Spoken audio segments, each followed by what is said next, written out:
The next talk will be given by Dr. Shreyas, and he'll be talking about vitreoretinal surgery in complex TRDs. Shreyas is presently working as an assistant professor at JIPMER. Good afternoon all, management. So this will be the outline of my presentation.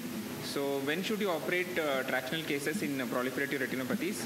A TRD involving or threatening the fovea, a combined RD, and in cases where we have vitreomacular traction, vitreopapillary traction, ERM or thick dot posterior hyaloid causing significant vision loss. So when not to operate, not all membranes in proliferative retinopathies require surgery. An extramacular TRD, one-eyed patient with preserved macula, or a poorly motivated patient, surgery need not be attempted. So systemic control is very much important when you are planning these surgeries, because they are all complex surgeries. They might require a lot of time. So the most important is that the patient should be properly counseled regarding the visual acuity gains, and patient motivation is the most important thing. So certain things need to be considered before planning surgeries in these complex cases. We have to check for corneal clarity, presence of iris neovascularization, the adequacy of mydriasis, the lens status if there is any cataract. If there is some dense vitreous hemorrhage in the retrodental or the Burger space, better to plan cataract surgery, because this can cause problem during visualization in our vitrectomy surgeries. Coming on to fundus assessment, posterior hyaloid assessment is the most important thing in these cases. It gives an idea regarding the site of initiation of our dissection. We have to assess the FEPs with regards to whether they are flat or raised. Flat FEPs are more surgically challenging. They're better to plan bimanual surgeries in these cases. If there is a lot of vascularity, better to consider pre-op anti-VEGFs.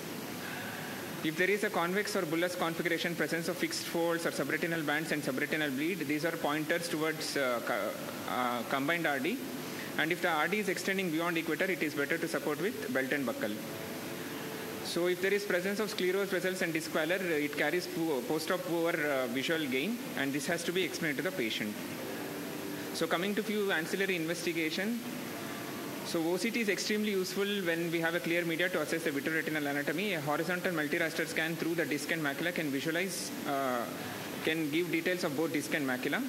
So these are some of the few examples which you can see here. You can see a thick dot posterior hyaloid.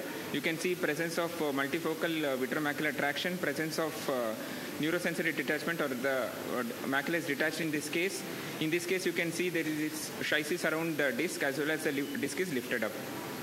So you can also, OCT is the only investigation which will tell you about presence of vitreopapillary traction, as you can see in both of these cases.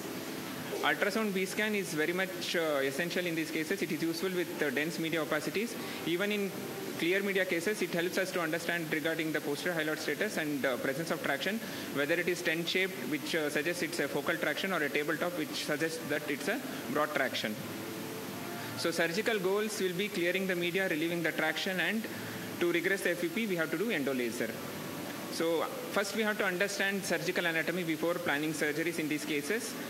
So the most important thing we have to understand in proliferative retinopathy is that there exists two tractions. Okay, so these vascular fronts grow from the retina to the posterior hyaloid and form a membrane which causes tangential traction and causes pleat-like folds on the retina. And there is one more event which happens there. There is an attempt to PVD, but PVD is never complete in these cases. This causes anteroposterior traction, causing a cone of vitreous, and this leads to vitreomacular traction and tractional retinal detachment. So goal of surgery in TRD is to relieve these two tractions. First is to relieve the anteroposterior traction by cutting off this incomplete PVD, and the second one is to relieve the tangential traction which are caused by these membranes by either segmentation or delamination.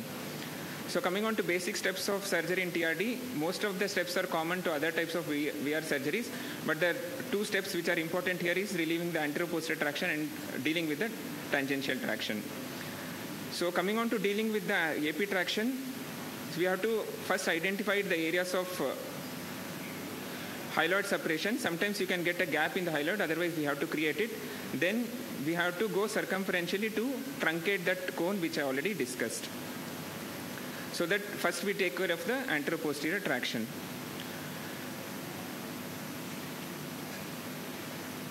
So in some cases, it will not be easy to induce to cut open the posterior hyaloid. In such cases, viscodissection can be attempted, or in this case, the cutter is not able to make an opening in the posterior hyaloid, so we are using a 24 gauge needle through a 23 gauge port to create an opening in the posterior hyaloid, and subsequently the cutter is then introduced to circumferentially cut the vitreous. So now we have dealt with the anterior-posterior traction, we have to deal with the tangential traction. It can be done with two approaches, outside-in approach and the inside-out approach. Outside-in approach is most commonly followed. Here the dissection starts at or posterior to the vascular arcades and then comes towards the optic nerve. Inside-out approach is less commonly used. Here the dissection starts from the optic nerve and then progresses towards the periphery. Most of the times we will be using combination of these approaches.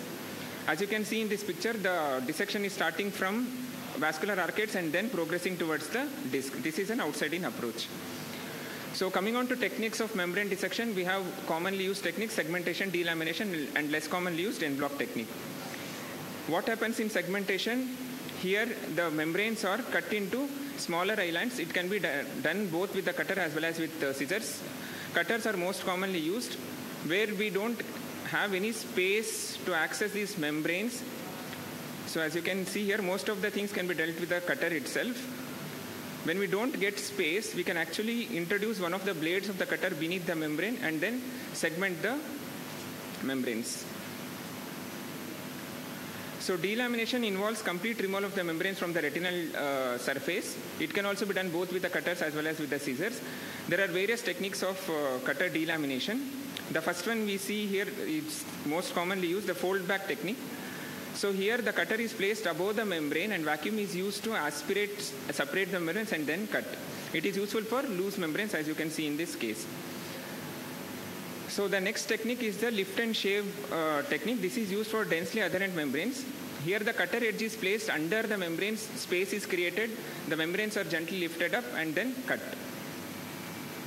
So most oftenly we will be using combination of these techniques. So en bloc dissection is less commonly used. Usually it is performed using bimanual chandelier assisted techniques. Here the large sheet of fibrous tissue is removed bimanually. Here one hand holds the membrane with the forceps and the other hand uses scissors to cut these small fibrovascular fronts. So coming on to last to finish management of combined RD.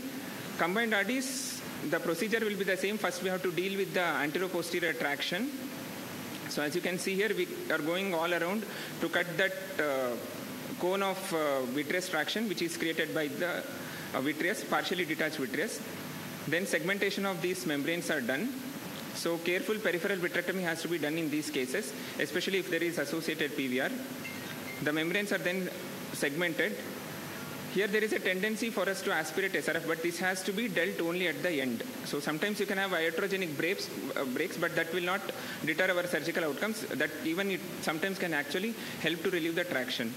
So then diathermy is performed around the breaks. Laser is first actually you have to do fluid-fluid exchange because the SRF is thick in these cases and it can be actually easily taken out when the fluid is there. Then subsequently you perform FAE. Then silicone oil tamponade is mostly done in these cases. So to summarize, AP traction is dealt first by truncating the cone of hyaloid. Tangential traction is then dealt by either segmentation or delamination. In combined RDs, we have to remember that we have to free all the traction around the breaks, and SRF is mostly drained only at the end of the surgery. Thank you. Thank you, Shreeyas, for the great videos. Now, I'd just like to add over here that basically when you're going in for a diabetic tractional detachment or any tractional detachment, it's basically 3 steps that you have to do. First step is to, if there is any loose blood that is there behind the subhyaloid space, the first would be to make an opening into the hyaloid, which is there, and try to do it on the nasal side and then try to aspirate all of that blood so that the retina beneath it becomes visible and you start seeing the planes better. So that is the first step that you do.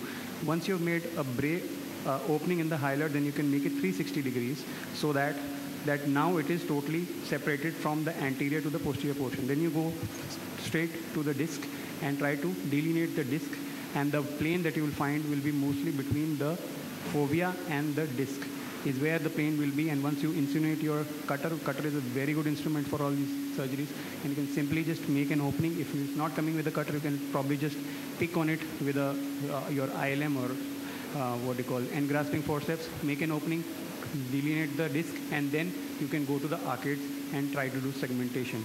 So that is how you conquer. And then in the end, if you think that there is a PVD that is there because of SHREYAS that might be there, you can actually try to extend the PVD till anteriorly. That's only if you can do it safely. So that are the 3 steps that generally I follow for all these tractional detachments. And I do not use bimanual, but I don't know, sir, if you... On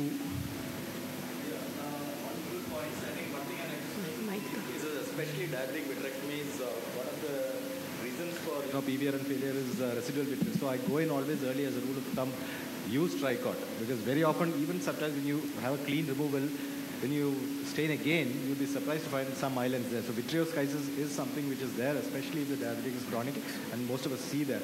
Also about a word about bimanual. So if you're assessing, and it's a very chronic RD, if you've decided that bimanual may be required, it is better to go in early rather than go with unimanual, get a break, and then go in for bimanual. So bimanual actually can, for a long time when we had advanced unimanual cutting systems, especially when the 10,000K came in with the bevel, and that's a great advantage. I don't think that 10,000 is a great advantage. I think the USP is more the bevel, which helps you get into those tiny spaces. But then that said, so there was a period of time when I was doing almost 100% unimanual for years. But then after that, I realized that, sometimes I was moving to bimanual after I was getting a break. So the smart thing to do actually is to go in for bimanual before you get these breaks, and actually you will find that your surgery is faster and more efficient when you go in a little early. And you can, of course, definitely avoid breaks. One small thing is that when you don't get a plane and you have to use other instruments, you can use the proportional reflux feature of a particular machine. I don't have any financial interest, and you can create a space and go with that bevel and do your cutting. Also, the valve cannulas that we have is a great boon for actually diabetic tractional detachments because it stops the bleeding. Before, when we had 20 gauge or 23 gauge cannulas, as soon as we used to change our instruments, we used to start oozing, and by the time we used to go in with the diathermy, you could not see the bleeder. So at least with these, this is a very well-maintained chamber, and we can easily diathermize.